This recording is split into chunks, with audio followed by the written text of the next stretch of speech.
Welcome to SATCO Leadership Institute, week number 13, and the first day of fall. You can see the participants have their fall clothing on, a little fall fashion show.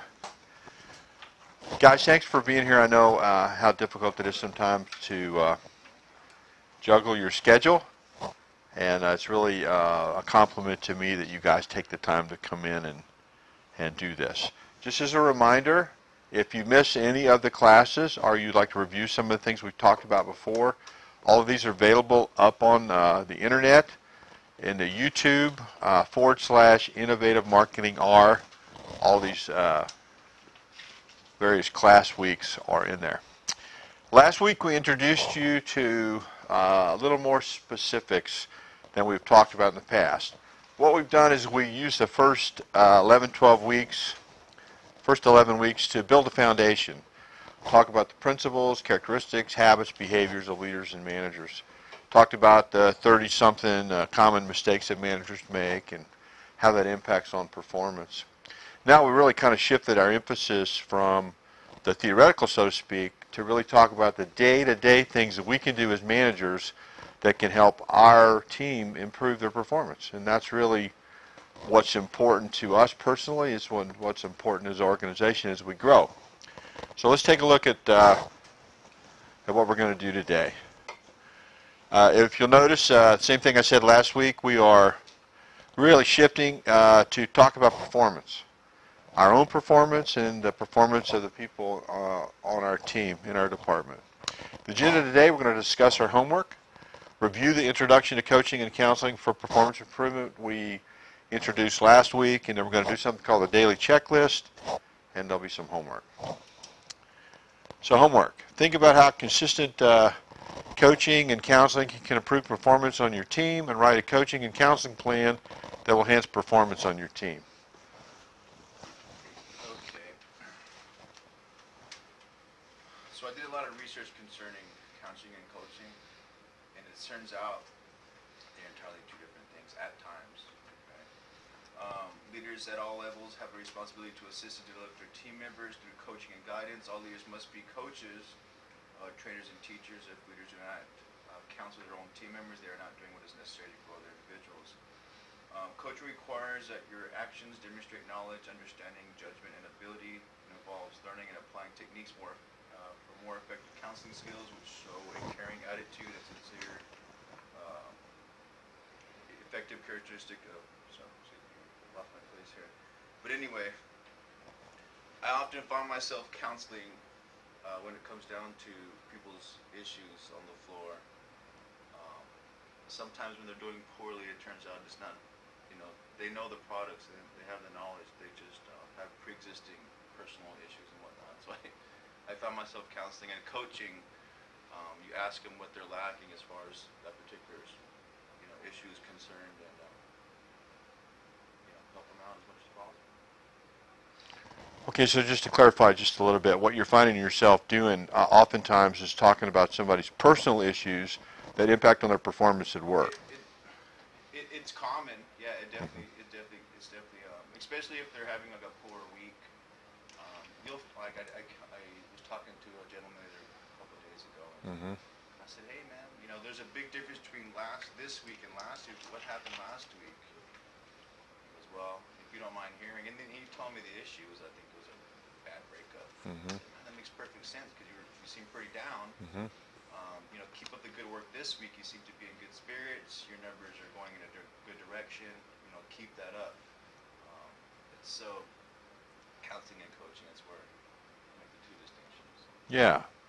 Sometimes as a leader, you have to sometimes offer some advice and counsel about somebody's personal life because it does impact on their work life. I like to believe that what happens and someone's personal life really needs to be personal, and there needs to be a separation. Sometimes that separation isn't there, and you have to sort of help them when you can, you know. Help them when you can. It's kind of interesting, you know, if you think about it, you two guys have gone through my class, and we talk about attitude, activity, and skill set, right? Well, even though it sounds simplistic, everything is in that attitude bucket. If you are having a giant major war at home on a social issue, maybe there's some infidelity, maybe there's some financial issues, maybe there's some problems with a child, whatever that is, you have to control that in a way so that doesn't roll over and impact your performance, and it's extraordinarily difficult to do. I've seen that firsthand, and I've also met individuals who, also when it comes down to, and I'll keep this short, guys, I'm sorry, but we do a lot of numbers. It's how we monitor progress, right? And actually, I'm really happy about how we're coaching lately. Thank you, Doug. I get my numbers like relatively quickly, like every other day, every day. So we can stop trends, and I really like that aspect. So that's really helped me out quite a bit. Let me dive in on something real quick. You said something that's really critical, right? And when we talk about coaching, right, it has to be done consistently and daily, right? And part of it is to stay connected with that person. And one of the things that we teach, the Weaver Harrell Institute for Advanced Relationship Studies, is that each of us has an emotional bank account, and you as a sales manager or supervisor, you're constantly putting emotional capital in your representative's bank account so that you can coach and counsel them. And if somebody's having a bad day or a bad week, we shouldn't start talking about it on Friday. We should talk about it Monday at 8:05, 8:06 at the latest, right? Because if you're connected, if you've got that emotional balance well adjusted in there, then Callie's going to come in and say, hey, my cat died this weekend. Right. I had a real success with Joseph Bailey. You know how much time I put in him, and he was number one as far as keys were concerned. Really made me happy because lots of time invested.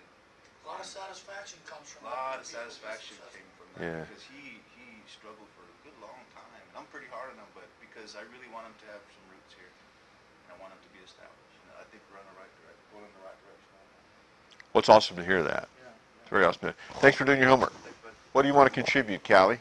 Okay, well, I actually I kind of did a plan, and so the main goal, I feel like, for your team, what the point of your coaching and counseling is to get overall consistent team production and then get them to move up steadily Exactly. after that. Right.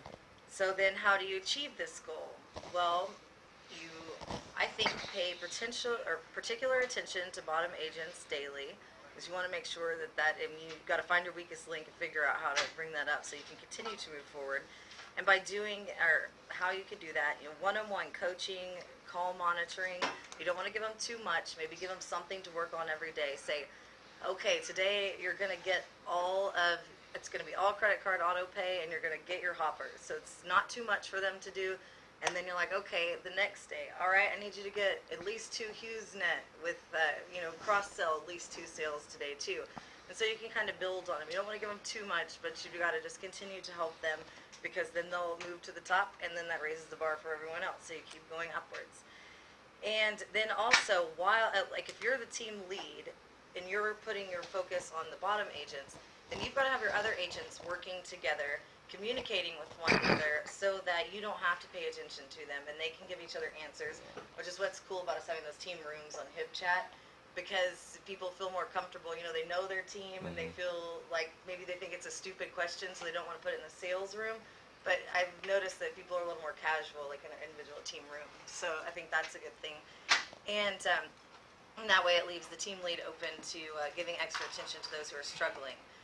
And then also finding a way to incentivize and or motivate the team, even if it can't be monetarily, just trying to get the team members to come to the realization that when you're all doing well, everyone's happy, everyone's making more money, and that, just things are obviously for the best, and trying to figure out a way to make everyone come to that realization. And And that's just a hard thing. That's going to be case by case. Yeah. And then making sure all the team members have up-to-date and accurate information. That's why Jason and I spent so much time on this, and I think we need to, and we're going to keep like working on all of our products, because the more information people have, I mean, too much information can be bad as well, but the more accurate, helpful information that people have, how is that going to hurt anybody? And if it's right there at their fingertips, I mean, all they can do is spit it out to the customer accurately.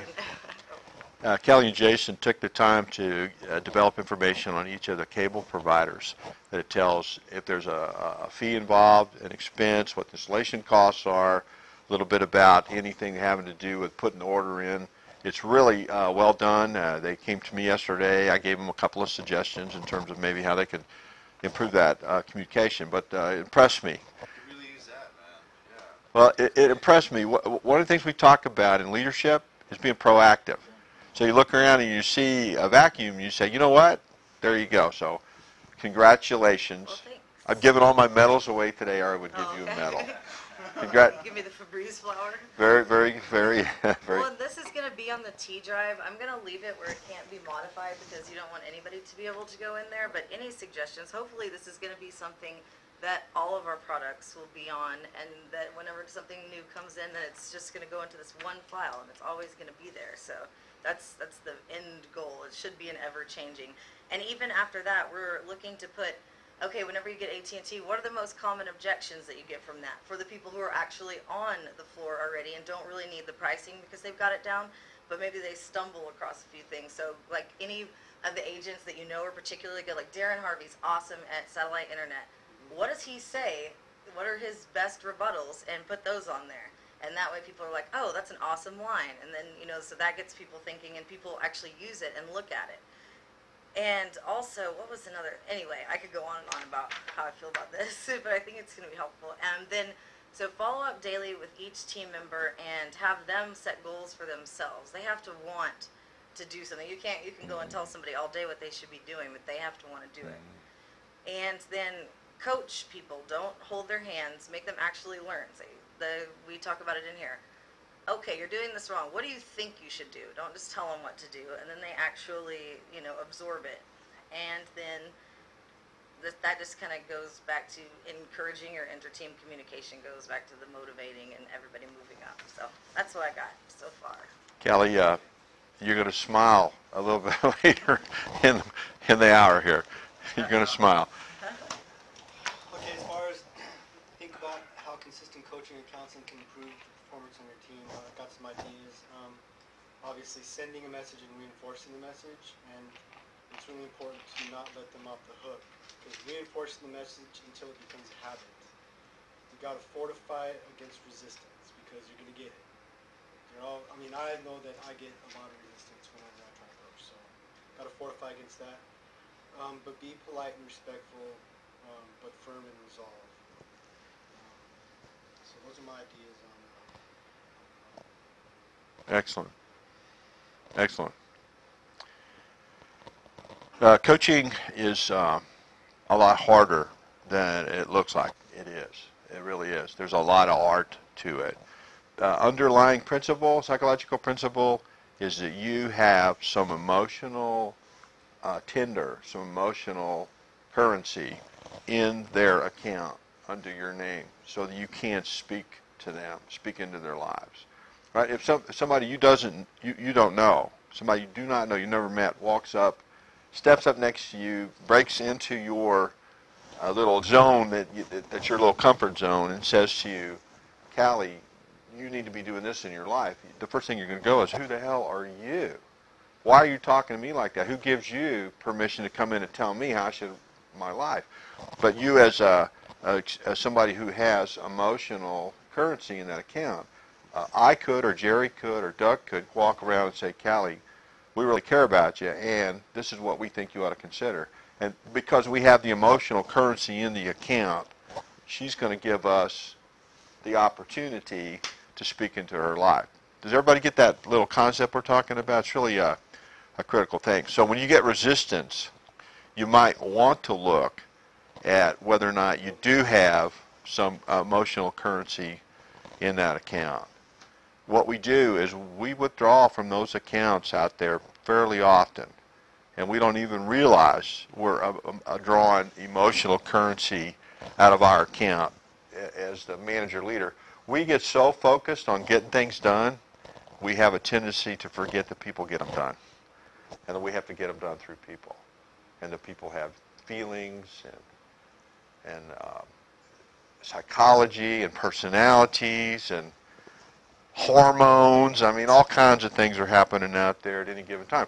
And like you said, there are things happening on a personal level that truly impact performance, you know. Your wife walks in and says, I don't want to be married to you anymore. Your husband cheats on you. Somebody, you know, steals all the money in your bank account. You can't pay your bills. All of those things and more happen to all of us all the time. And somehow, some way, we have to figure out a way to come to work and be productive.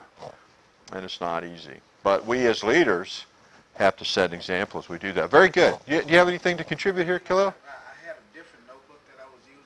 Uh-huh. And I wrote it down and I didn't bring it. All right. So I'll bring it next week. That would be absolutely fantastic. Let's just jump ahead a little bit. It all starts with leadership, right? It all comes from inside you. I'm going to convince Jerry to co-write a book with me, and it's going to be called the Harold Weaver Institute for Performance and Development's book on the Sales Manager's Guide to Sales Performance Improvement. And one of the chapters is Sales Manager Become a Leader, and that leadership all comes from inside. All those changes are internal changes. That's what we talk about in terms of characteristics and principles, things like that, right? And then we'll talk about the mechanics as you go down the road. But it all starts with leadership. We're going to review the Introduction to Coaching and Counseling to Improve Performance. Can you see? Okay. Performance coaching. The first step in any effort to improve employee performance is counseling or coaching. Right? Done daily. You got to counsel and coach as a part of the day-to-day, your duties and responsibilities. What are your duties and responsibilities? To drive sales. That's what you do. That's what you get paid for. That's how we evaluate your performance, right? Not how pretty you look, what kind of clothes you wear, what kind of car you drive. No. It all has to do with, are you driving sales? Are you making a difference? Are you moving the meter? So, regular coaching brings performance issues to an employee's attention when they are minor and assists the employee to correct them. If it's a problem that you've let go for 6 months or 9 months or 12 months, it becomes a giant problem.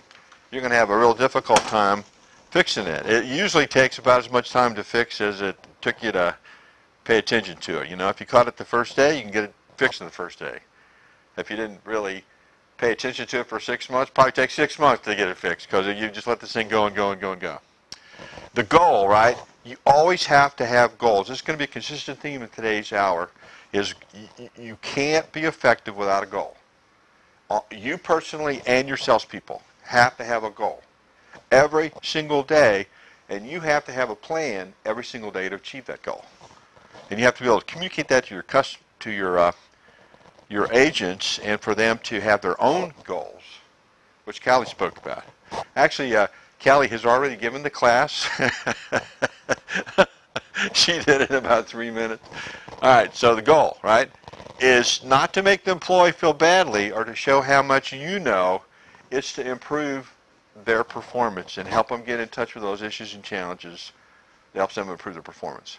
Now, here's the eternal question that Dr. Weaver and I ask every single time we start a new class, and that is, why don't salespeople do what's in their best interest? And that will be an eternal question that you guys will have to resolve for the next 30 years. And that's almost inexplicable. You don't understand it, right? But if you counsel and coach on a daily basis, despite their efforts to not be successful, and many times you can get them to correct that, move forward, and really get to be better at what they do. Does that make sense? So, and we always coach from the secret success formula, right? Attitude, activity, plus skill set. Those are the three big areas that you always look for, right? Attitude, it sounds simplistic, but it's all about relationships, how you feel about yourself, how you feel about your job. All of those things are reflected in your attitude. And if you can adjust and coach and counsel at the attitude point of view, then you can do some good. You may have to go way deep to be able to correct or coach to that attitude. You may have to go find out that this is a particular issue that's in this person's life right now. And there's some things you might have to do to help them deal with that personal problem so they can improve their performance and their attitude will be better when they get at work. Because it's all about attitude. You have a good attitude, what happens, Kilo? If you have a bad attitude, what happens? Not so, right? Okay, only 3 areas are those right there. Somebody's making 50% of the money they want to make and they have a 50% availability. You pretty much understand what you got to do, right? You got to coach them, counsel them to get themselves into the seat and do the productive things they need to do. If they have a rotten attitude, you need to coach and counsel to that, right? Skill set's important. So attitude, right? And who has to have a good attitude every day? We do. We do. We, as leader managers, we have to come in fixed and ready to go. Because if we don't, we can't expect our people to be ready. Does that make sense? If you're not modeling the behavior, how can you ask anybody in your team to model the behavior? Right? Goal achievement activity. Quality call time. That's what we're talking about.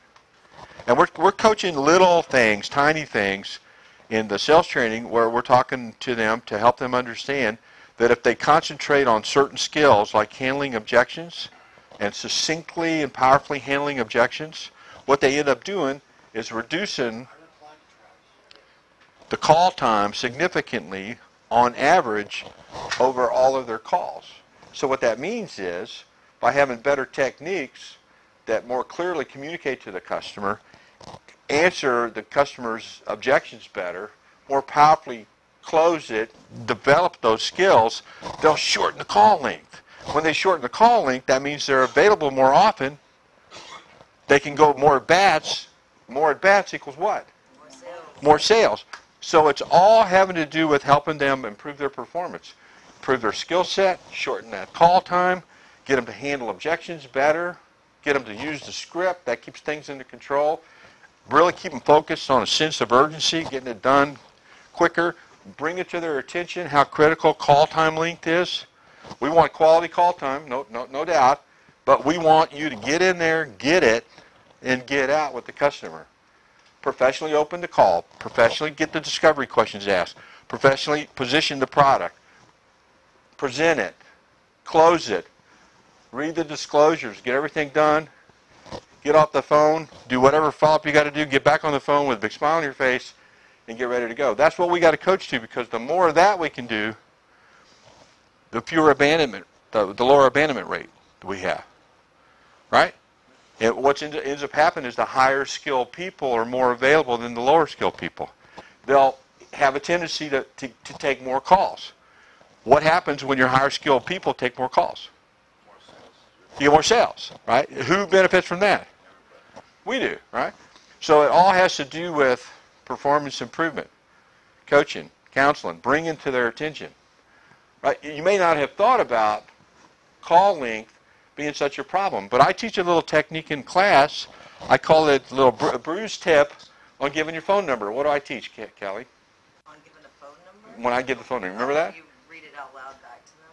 Yeah. When you give them a phone number. Oh, you say it real time like you're writing. Yeah, you give your phone number at the speed of writing. Tiny little bit of hint, tip. I actually do that because you said that. I'll actually kind of just simulate writing it out whenever I say it. I'll catch myself writing it out like in the air. And you know what it does for you? That little bitty stupid little tip shortens all of your phone calls up, because you don't get into the. What'd you say? What was that? What was the area code? What'd you say? What was that? 6647 or 6646? No. What was it? 702-336? Was that 702? Was it the area code?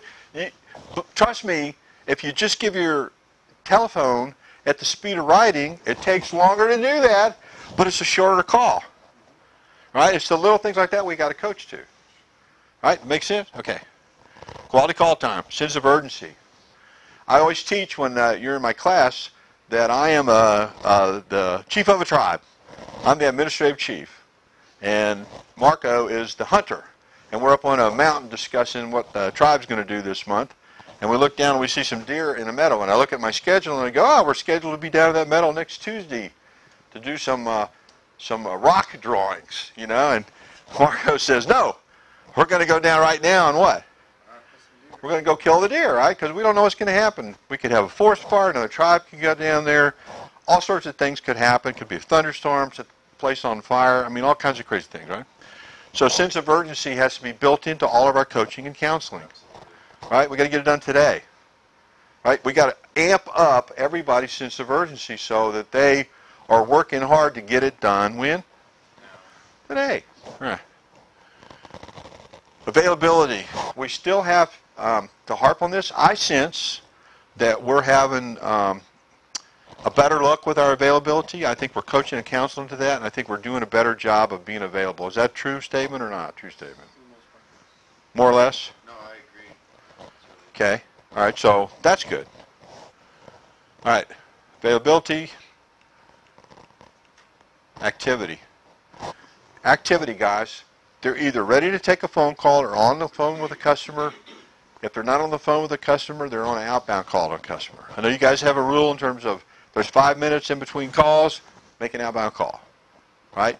As we as coaches want to make sure that we keep them focused on those goal-achieving activities that'll help everybody. And really want to do that. And then we'll talk about skills. Skills are important. Callie's a reader. Marco's a reader. Doug's a reader. Khalil, I don't know if you are or not. I believe you are. Maybe you are, maybe not. All right. So if we set the example and we constantly try to acquire a new and better skill set by doing this sort of thing and by doing some research and trying to acquire new skills, we're going to influence the other people. They're going to see that. They're going to see us working at it, and when we insist that they work at it, they're not going to have the objection that, hey, you don't do it, why should I do it, right? That's the reason you have to model the behavior. All right, so we need to work on sales and selling skills. And each of your salespeople really should have some sort of a plan in place where they can improve their sales skills. All right, so it's the first step to performance is counseling or coaching. It's got to be done daily. It's got to be done consistently. And the goal is performance improvement. And there's the only 3 areas you coach from. Attitude, activity, skill set. I guarantee you that performance improvement is in one of those buckets. You get them to have a better attitude, what's going to happen? They're going to perform better. They're going to perform better. If they're in the butts are in the seats, more often what's going to happen? More money. Right. If you have a shorter call time where they can get on the phone again, what happens? More money, right? So those goal achievement activities, right, are constantly being improved upon. Then skill set. That impacts everything, right? If you make them memorize rebuttals and objections and tighten them up and tighten them up and tighten them up so they become powerful, then they're going to be able to persuade that customer more often, and the tightness of the language is going to make it for a much shorter call. If you have them follow the script flows logically in terms of how it gives information to the customer, so there's not a whole series of questions. What do you mean? What is that? What is this? What is that? So that you want to tighten all that up so that your average call time goes down, number of calls you take on a daily basis goes up, which means what? More sales, right? Okay, we're going to talk about the manager's daily checklist. Manager's daily checklist.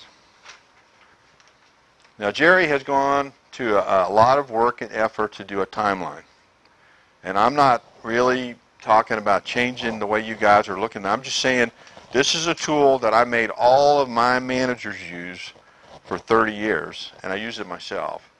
And it's a powerful tool because it's a checklist of the essential things you have to do on a daily basis to be successful. Right? How do you become successful as a sales manager, sales supervisor? It's by influencing your people, leading your people to improve their sales performance. These things, if followed on a daily religious basis, will enable you to help them improve their performance dramatically and dynamically. So let's talk about it, okay? What's it start with? Like everything, it starts with a personal example. You cannot expect everybody in your team to be in a positive mood if you are negative. If you don't have a professional attitude, how can you expect anyone in your team to? If you look like somebody just drug in a dead cat and you have problems with the way people dress in your team or department, I think you just solved the problem, right? Stop looking like a dead cat, and maybe the other people in your department will stop looking like a dead cat. You always want to look at the high priority tasks that need to be done. With Doug, that's going to change from time to time. With us as supervisors, not so much, right? Not so much, but a lot of tasks that Doug has to do from management. And then daily success plan with actionable goals. You got to have a daily plan, Callie.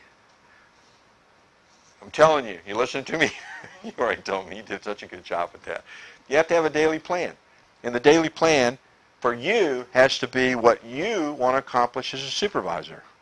My team is going to sell 25 DishNet bundles today.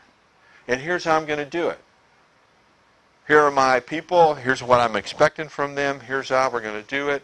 And we are going to focus on 1 or 2 or 3 areas today. That's going to be our focus. And then once you have your plan, you need to communicate your plan to each one of your salespeople, right? At the start of each shift, you check in with each rep to ensure their preparedness, professional attitude, and daily goals. How are you doing today? What's going on? What are your goals today? Are you ready to come to work? What do you want to accomplish today?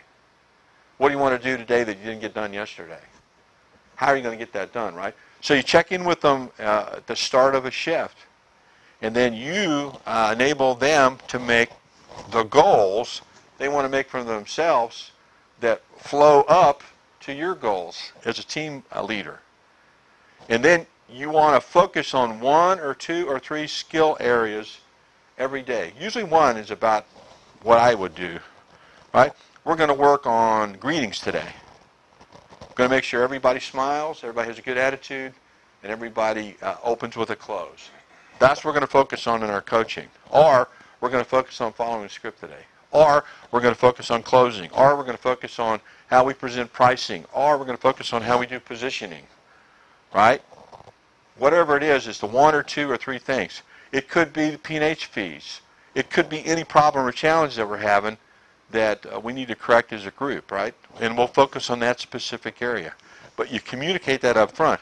Hey, I just want to let you know, Marco, that today we're going to do 25. See how I did that? We're going to do, we hope to, right? We're going to do 25 dish bundle sales today by 3 o'clock, right? And I need you to tell me what you can do to contribute to that and how much of that you'd like to commit to. That's awesome. Yeah, right? And you get that commitment, right? And then I'll Typically what we say is, hey, we're shooting for... shoot. No, you don't shoot. It's like hoping. We used to say something in the Marine Corps I can't say on film, but you know, anyway, I won't say it, but hope is not a plan. Not at all. It's not a plan, right? Hope is not a plan. At the start of each shift, check in with each rep to ensure preparedness, professional attitude, and daily goals. If they're ready, if they got a good attitude, and they've got some goals for the day, they're pretty doggone way up the food chain in terms of a sales agent, right? And then you absolutely have to do this right here. You have to monitor each agent at very least once per shift. I recommend more than that. I understand how busy you are, and people raising their hands, and you're solving problems, you're a fireman, that kind of stuff. But somehow or another, you need to get around and do a formal monitor on each and every salesperson. And there's a whole bunch of reasons for that, right? If they know you never monitor, you could tell them till you're blue in the face to do certain things, and they'll say, oh, yeah, I'm doing that. Yeah, I'm doing that. I'll do that. Sure, no problem. Yeah, I got that done. I did that all day yesterday, because they know you don't monitor. If they know you monitor on a religious basis, and they don't know which call you're going to pick, what are they going to do? they're going to be more professional, more prepared, and they're more likely to take your coaching because they know you're going to check on them, right? If one of my children knows, I notice when they didn't clean their room, you know what they do? They clean their room. If I'm one of those parents who never notices whether they clean it or not clean it, Junk pile, knee high. yeah. I found a dead rodent in a cage that was mummified in my daughter's room. I wanted to send that to the University of Utah and say, how long does it take for the mummification process to take place, right? How long? You know, I asked Kaylee, I said, you've been feeding this thing? You've been watering it? Oh, yeah, Daddy. Oh, yeah. God. All right. Congratulate and encourage positive accomplishments and behavior. We get ourselves in a trap, and that is we end up correcting the bad guys. We end up seeing bad behavior. We end up having to be the bad news bearer, you know. Look for ways in which you can encourage people. Look for opportunities to encourage people.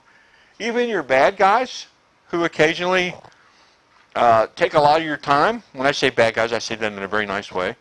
Even the people who are challenging for you, there are opportunities for you to say to them, you know, I really like the way you do this. And that helps you put what? Emotional currency in that personal account, which is really important to a sales manager, sales supervisor, team leader. You got to have it. And then provide coaching and feedback for performance improvement. And we're talking about the monitoring, and you basically sit down and you say, Marco, that was a really good call. You got to sell on it. I want to congratulate you on that. What do you think you could have done to even make it even a better call? How do you think you did on that call? Would you have done anything differently on that call? And get that conversation going. And then eventually, if they bring up the little key points that you're focusing on, let it go. If they don't bring up the key points that you're focusing on, then bring the conversation around and make sure you focus on those key points. But the news is you got to coach every single day, look for opportunities to say something positive. And when you do have to say something negative, what I do is I always sandwich it between two positives, right? And you got to find something positive that's real, you know, so that they don't think you're blowing smoke. Right? Does that make sense? Okay. Identify high priority tasks for the next day and prepare a daily success plan. Personal time set aside to study products, processes, or skills. Right? Now, I have missed a point in there, and let me tell you what I missed when I put this slide together. You meet with them in the front of the shift, and you say, what are we going to do today? Here's our goal. We're going to sell this many things. How are you going to contribute to that? What do you need from me? What challenges are you having? How can I be supportive with you today? Then you meet with them at the end of the shift, and you say, how did you do today? How do you feel you did today? What are you going to do different tomorrow? What could you think you can do? What do you need to do to do better? You accomplished your goals. Fantastic. That's incredible. You didn't accomplish your goals. Why do you think we didn't accomplish our goals? What can we do different to be able to accomplish those goals tomorrow? See how that goes? So you meet with them in the beginning and you meet with them at the end. Does that make sense? All right. You got to have goals. You have to have a daily plan with actionable goals. You got to. Absolutely have to. You cannot expect your agents to have goals if you don't. So goal setting is absolutely critical as a sales supervisor, right? And your agents need to know what your goals are and how they fit in your plan. They need to know that. They need to know they contribute to your plan. And when they do contribute to your plan, you need to congratulate them. You got to have a plan. You have to have a daily plan. Right? I used to make my guys give me a daily plan, a weekly plan, and a monthly plan. And for the big managers, the managers are managing branches or regions or whatever, I'd have them do an annual plan for me. Right? I wouldn't make a supervisor do an annual plan, but I'd make a branch manager or a regional manager do an annual plan because you just need to do that. You know, when are you going to have training? When are you going to do your big award show where you're going to award all your top end salespeople? Where are you going this year? You going to Hawaii? You going to Puerto Rico? Where are you going? How are you going to use your vendors? How are the vendors going to be working with? Those are the kinds of things that I want to do on an annual basis. Consistently work your plan. Monitoring, coaching, counseling, and feedback are all a part of the plan. You've got to have it. Okay? All right, let's go over the checklist again, okay? You got to start with you and make sure that you come to work prepared to work, ready to go, with a great big smile on your face and a positive attitude and a goal. And you sat down and created a daily plan for yourself, right? You need to make sure the high priority tasks for the day are identified. And you have a plan to get them done. You need to make sure that you've got your success plan done with actionable goals, right? My goal is to, become a bear today. No, it's not, because that's not an actionable goal, right? Monitor each agent on at least one call during the shift, providing coaching, counseling, and feedback. Congratulate and encourage positive behavior, provide coaching and feedback for performance improvement. Identify high priority tasks for the next day, prepare day's success plan, and always put personal time aside to develop yourself. If you make this a high priority, you will be a very successful person in your life. If you allow yourself to remain status quo in terms of your skills, the world will pass you by. As good as you might be today, the world will pass you by because it's a constantly changing world. Think computers, think marketing, think advertising, think language, think culture. All those things are just going whoop, whoop, zipping by. And we still, as leaders, managers, have to deal with human beings within the context of the culture and context of everything that's going on. Does that make sense to everybody? Homework. I need for you guys to implement the daily checklist into your lives. I know you have a timeline. I don't want to change that, but I want the daily checklist to be something that you do every single day. Day in, day out.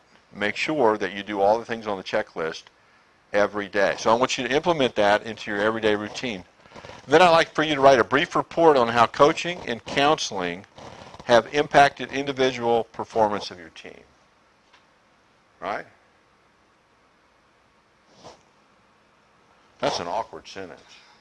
But you know what I'm saying, right? I'm going to rewrite that sentence. All right.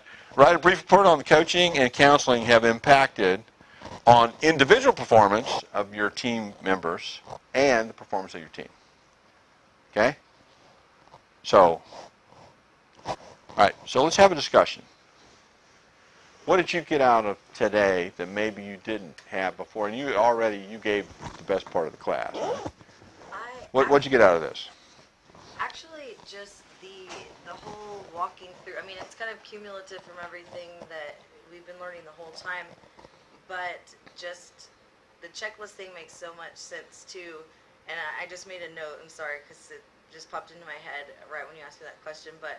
If you added your vision or your mission statement, the short one, right at the top of your checklist, be like, boom, that's at my checklist. Okay, positive way to start that out. Now let's knock all this out. I don't know, I really like the checklist idea, and just, you do, if you're consistent with that, it makes your life so much easier. Why wouldn't you? But it's setting the time aside to just make sure that you always have it updated at the end of your day so that the beginning of your day is ready to roll.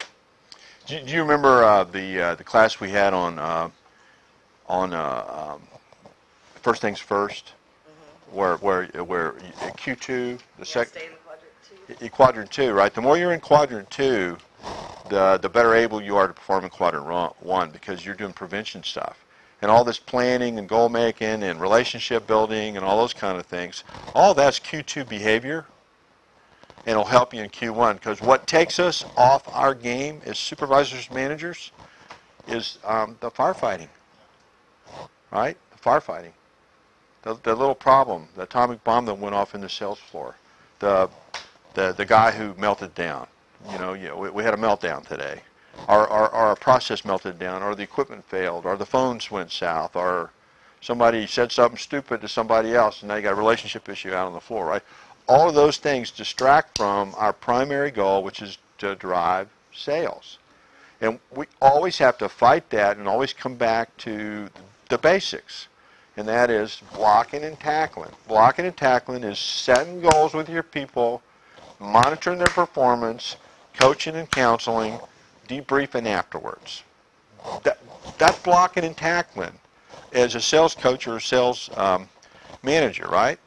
You just meet with them, set goals, set expectations, communicate, give them information, right? Then monitor their performance, coach and counsel them, and then debrief at the end of the day. How'd you do today? Did you meet your goals? Why didn't you meet your goals? How can we do better tomorrow? What can I do to help support you to meet your goals better tomorrow? What do you think you can do today or tonight that would improve your performance tomorrow? What are you doing in terms of long-term performance improvement? What books are you reading? Here's a book. You read the book, right? That is the essentials of sales management. All the other stuff we do, hiring and firing and training and all that kind of stuff, those are secondary. Those are really secondary to what the critical thing is, right? Which is blocking and tackling.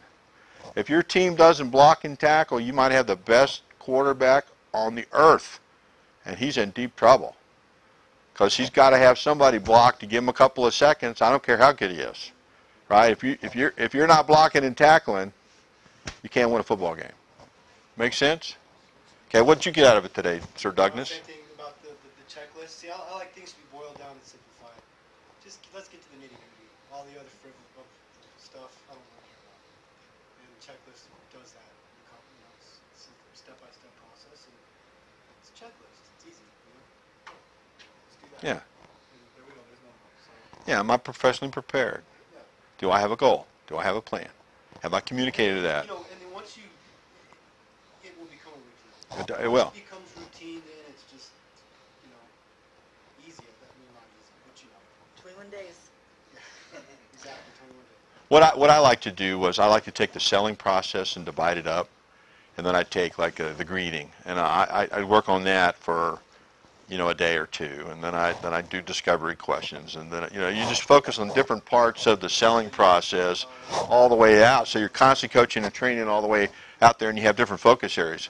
And then from time to time, things would pop up like in our industry when I was doing it, leasing was a real big important part of it. And the more knowledgeable you were about leasing, the more powerful you were as a salesperson.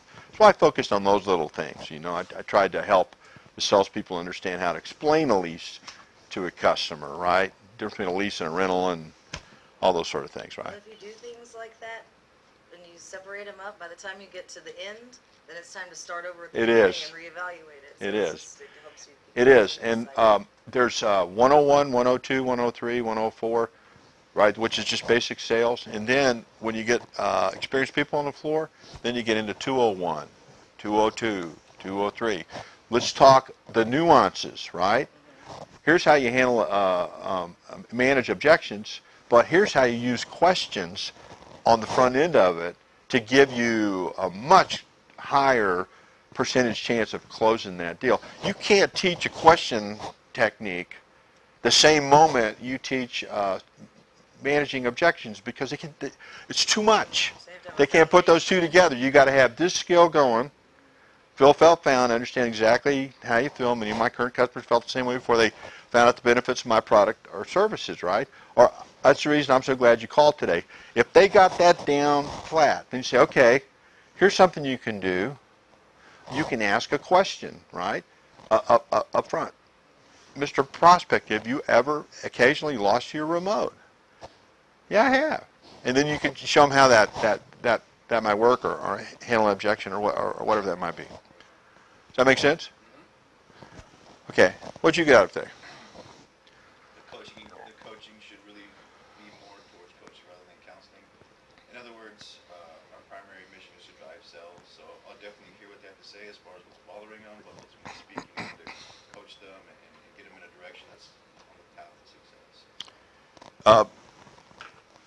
You ever know anybody in your life that didn't have any boundaries? I've known some people without boundaries, sure. It's very hard to have a relationship with someone like that. And you know that the very best relationships have boundaries in them? Absolutely. The very best. Even intimate relationships have boundaries. Right? And if you observe those boundaries, you are much better off long term. I always had to know a little bit about the personal situation of all the people who work for me. but you have to be extraordinarily careful when you're cultivating that information that you don't cross any boundaries, right? And the worst thing you can ever do is share somebody else's personal issue. Oh yeah, his wife left him last night, and she's dating a rock group, you know. That's his. Yeah. Sounds like she's having a good time, though. Yeah. That's his business. It's not your business, right? And you have to be careful of that. Okay. How about you, sir? What'd you get out of this? Just like everyone else says, how important it is to establish the checklist. Not only for you, but for the people that are in the employees, and to do that effectively, it's going to let those employees know that you care, and the reason that you care is you want them to do good, and you're there for them to help them out. So I think the checklist thing is definitely something that I would be using. Okay, so the challenge becomes, what are you going to do with the information we shared with you today? What are you going to do with that? Okay. All right, so what does that look like? What does implementation look like? It means taking it and putting it into practice. I'm sorry, I'm not a big... me, I like basic, simple. Yeah. I can't elaborate. What does that look like in your life? Well, first I need to identify what the highest priorities and always make sure those are addressed on a daily basis, maybe as soon as possible if necessary. And then you mentioned something that kind of struck a chord with me. What I do a lot is secondary. Stuff that is not. You think it's driving sales, but in fact it's just putting out fires left and right, this and that. When in fact all I want to do is drive sales and make this company more money. It's the bottom line. It's a business, so it's not a counseling or group. It's a business. We don't want to ever lose sight of the fact that we need to know what's going on in their lives. We do, but you got to, one thing I learned early in my career: don't be giving them advice on their marriage. Don't be giving them advice on relationships. Don't you interject yourself in there, because whatever you say is wrong. It's wrong. It's wrong. No good deed goes unpunished. I'm telling you, no good deed goes unpunished in that particular case. Putting it into action. On Saturdays and Sundays it's just a few people here, but I still could, especially at the beginning of the shift, sitting down with each one of them and, okay, man, what's your goal today? How you gonna meet that goal? And then at the end of the shift, okay, well, how did you do today? What do you think you would have been able to do better? And just do it. And how do you see that going? The implementation Uh-huh. process. I've been trying to slowly do things like that. Like I'll ask Steven every morning to come and tap me on the shoulder during every sale that I'm on and be like, is that a hopper? And so like I've been trying to do small things like that. But on a larger scale, also just trying to do things for our team, since we are kind of, now we have a focus group, and just trying to make everyone get on board. Like, why not put our daily goals in our rooms, and then everybody lists them out, and then at the end of the day you can check on it, and then so everybody's kind of like competitive, and then you have someone else holding you accountable too, and you're more likely to achieve that. So I don't really know exactly. I need to sit down and make a checklist, but try like one at a time. I've been doing it, not overwhelming myself either. Just to let you know, one of the things we're going to do is we're going to talk about how to motivate people on a daily basis, with or without cash. Cash is good sometimes. Sometimes it's not. There are other things you can do. Team challenges. My team against Marco's team. That's a way. I mean, there's a lot of different ways. We just have the biggest thing that happens in here, especially, and y'all all know, with people who've been here a long time. Also, when the attitude gets bad out there, it gets bad. So if you have your whole team trying to keep each other happy, then you've got a whole group of people who aren't ticked off, and that energy isn't spreading to the rest of the room. That's why you got to break it up. Sometimes, all right, Yeah. you're gonna go sit over there. Yeah, shoot them. Let me finish one little thing, and then we're going to close up for the day. Next week, what I'm going to do is I'm going to do a role play, and I'm going to counsel somebody on the 7-day report. So I'm going to grab the report, and what it's going to be is going to be an example of what a weekly sit-down with an agent really should look like. You know, what you should accomplish in that. I actually have a checklist for a weekly meeting that you meet with and say, oh, let's look at your performance. And as a matter of fact, I'm probably going to pick on you, okay? So you better get in gear for next week, okay? No, yeah, hold me So, accountable. yeah. So I'm going to grab that 7-day account. I'm going to sit down with Callie. I'm going to ask her how she thinks she did, what challenges she had, where she wants to go the next week, and then I'll take those numbers and I'll take her through those numbers, and I will coach and counsel, and we'll end up talking about setting goals for the next week and that sort of thing. And we'll do that for next week. How's that sound? Reasonable? Yeah. Listen, thank you ever so much for your time and effort, and I appreciate it more than you all know. Thank you.